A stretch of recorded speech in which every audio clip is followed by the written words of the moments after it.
రాష్ట్రంలో ప్రజలందరికీ నాణ్యమైన విద్యుత్ను తక్కువ ధరకి అందిస్తున్నామని విద్యుత్ శాఖ మంత్రి గొట్టిపాటి రవికుమార్ అన్నారు.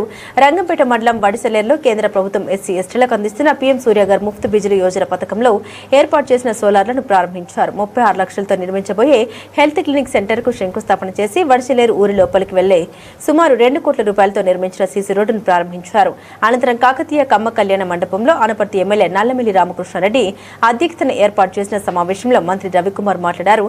రైతులకు 9 గంటల పాటు విద్యుత్ అందిస్తున్నామని, వారికి నష్టం వాటిల్లకుండా నాణ్యమైన విద్యుత్తుతో విద్యుత్ మోటార్లను ఇచ్చేందుకు చర్యలు తీసుకుంటామన్నారు. సోలార్ వినియోగం వల్ల విద్యుత్ ఆదా అవుతుందని, దీంతో మన ఇంటిపై తయారు చేసుకుని మనమే వాడుకుంటామన్నారు.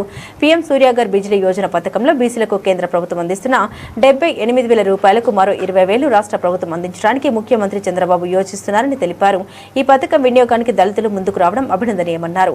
అదేవిధంగా కూటమి ప్రభుత్వం ఏర్పడి 22 నెలల కాలంలో ఇచ్చిన హామీలన్నీ నెరవేర్చడం జరిగిందని, అన్ని వర్గాల వారికి అన్ని విధాలుగా అభివృద్ధి చేస్తూ కూటమి ప్రభుత్వం ముందుకు వెళ్తుందని తెలిపారు.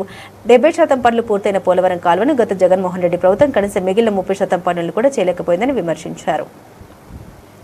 ఎమ్మెల్యే రామకృష్ణారెడ్డి మాట్లాడారు. మెట్ట ప్రాంతమైన రంగంపేట అభివృద్ధి కొరకు ప్రత్యేక శ్రద్ధ తీసుకోవాలని మంత్రిని కోరారు. నియోజకవర్గంలో ఎన్నడూ లేని విధంగా అభివృద్ధి చేశామన్నారు. రంగంపేట మండలంలో పీఎం సూర్యగర్ బిజిలీ యోజన పథకంలో 673 సోలార్లు నిర్మించడం జరిగిందన్నారు. అందులో వడిసెలేరు గ్రామంలో 146 వారికి 106 నిర్మించడం జరిగిందని తెలిపారు.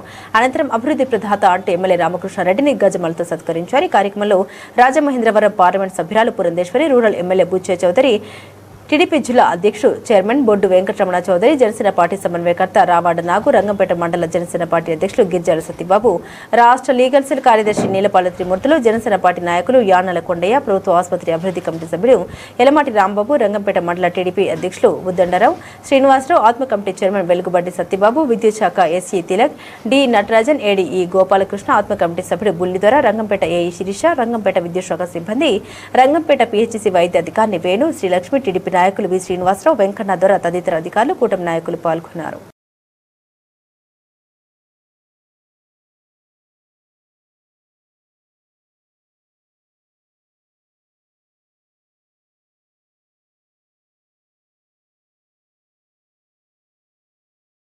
కార్యక్రమాన్ని తీసుకొని చాలా పెద్ద ఎత్తున కార్యక్రమాన్ని చేస్తా ఉన్నాం. ఇవాళ మన గ్రామంలో వచ్చేకున్నాము. మన గ్రామంలో ఇవాళ 150 మందికి శాంక్షన్ చేపిస్తే 100 మంది ముందుకు వచ్చి 100 మంది పైన ముందుకు వచ్చి మేము అందరం పెట్టుకుంటామని అందరూ కూడా పెట్టుకోవడం జరిగిందన్నమాట. మీ కాన్స్టిట్యున్సీలో 6,000 కనెక్షన్లు ఇచ్చాం. 6,000 కనెక్షన్లు కన్నా మనం చేయిస్తే దాని విలువ 75 కోట్ల రూపాయలు ఇవాళ మీ గ్రామం నుంచి ప్రారంభించడం జరిగింది. నేను ఇందాక మా సోదరుడు చెప్పాను రామకృష్ణారెడ్డి గారికి 4 నెలల్లో కంప్లీట్ చేయించండి, బ్రహ్మాండంగా రిజల్ట్ వచ్చిందని చెప్పి కూడా అన్నాను. ఎందుకంటే ఇందాక పెద్దల పూర్ణేశ్వర గారు ఒక మాట చెప్పారు, రాబోయే రోజుల్లో ఇంకో దేశం మీద ఆధారపడి బొగ్గు కోసం లేకపోతే గ్యాస్ కోసం ఆధారపడుతున్నాం. ఇది మనం ఎక్కడ ఆధారపడకుండా మన డే టైం వచ్చే లైట్, పగలపూట వచ్చే లైట్ ద్వారానే మన ఇంటి మీదే విద్యుత్ ఉత్పత్తి తయారు చేసుకొని మన ఇంట్లోనే వాడుకునేంత సౌకర్యం ఎక్కడ లేదన్నమాట. అందుకనే ప్రధానమంత్రి గారు భారతదేశం మొత్తం మీద 1 కోటి కనెక్షన్లు పెట్టాలని చెప్పి ఆంధ్ర రాష్ట్రం మన ముఖ్యమంత్రి కూటమి ప్రభుత్వమైన నమ్మకంతో 20 లక్షల కనెక్షన్లు ఒక ఆంధ్ర రాష్ట్రానికి ఇచ్చాయంటే దాన్ని బట్టి మీరు అర్థం చేసుకోవాలి. ఒక ఎస్సీ కాలనీలే కాదు, ఈసారి మీ గ్రామంలో కూడా 3 కిలోవాట్లు వరకు గ్రామంలో కూడా పెట్టుకోవచ్చు. దాదాపు 78,000 రూపాయలు మీరు పెట్టిన గంటలోనే మీకు సింక్రైజ్ చేయగానే ఇమీడియట్గా వచ్చి మీ అకౌంట్లో డబ్బులు పడుతున్నాయి. ఎస్సీలు ఎస్టీలకి అయితే 100% ఫీ ఇస్తున్నాం 2 కిలోవాట్లు.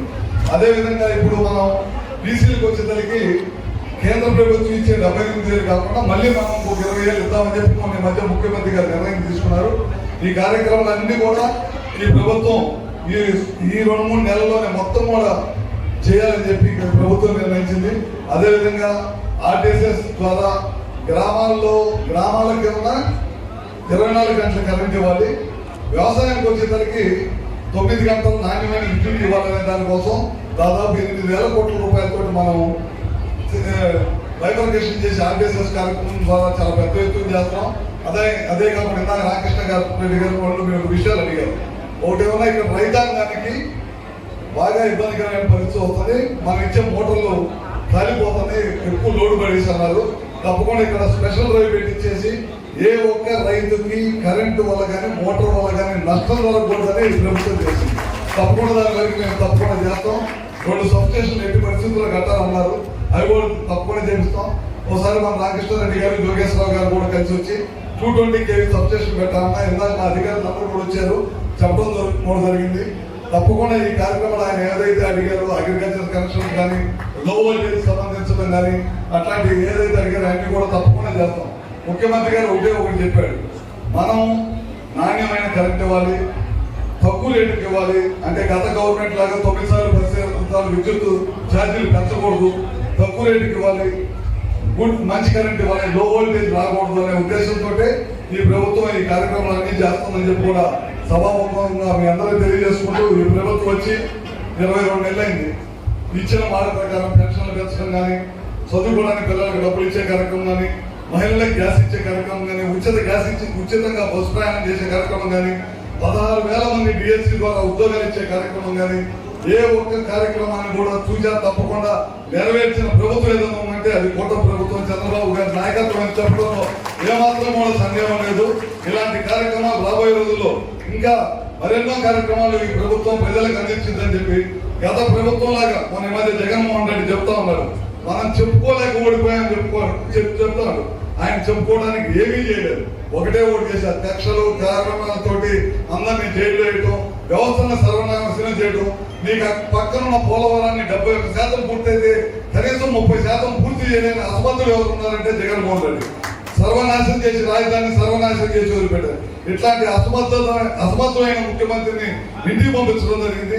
ఏదైతే ప్రజల మీద బాధ్యతతో పనిచేసే ముఖ్యమంత్రి కూటమి ప్రభుత్వాన్ని మీ అందరూ ఏ నమ్మకంతో అయితే ఎన్నుకున్నారో ఆ నమ్మకానికి ఏమాత్రం కూడా ఇబ్బంది లేకుండా చూచే తప్పకుండా అన్ని ఏదైతే ఎలక్షన్ చెప్పామో అవన్నీ కూడా తప్పకుండా చేస్తామని చెప్పి కూడా సభాముఖంగా తెలియజేసుకుంటూ, నన్ను ఈ కార్యక్రమానికి పిలిచిన మన ఎమ్మెల్యే గారికి అట్లానే పురనేశ్వరి గారికి మరొకసారి పేరు ధన్యవాదాలు తెలియజేసుకుంటూ సెలవు తీసుకుంటాం.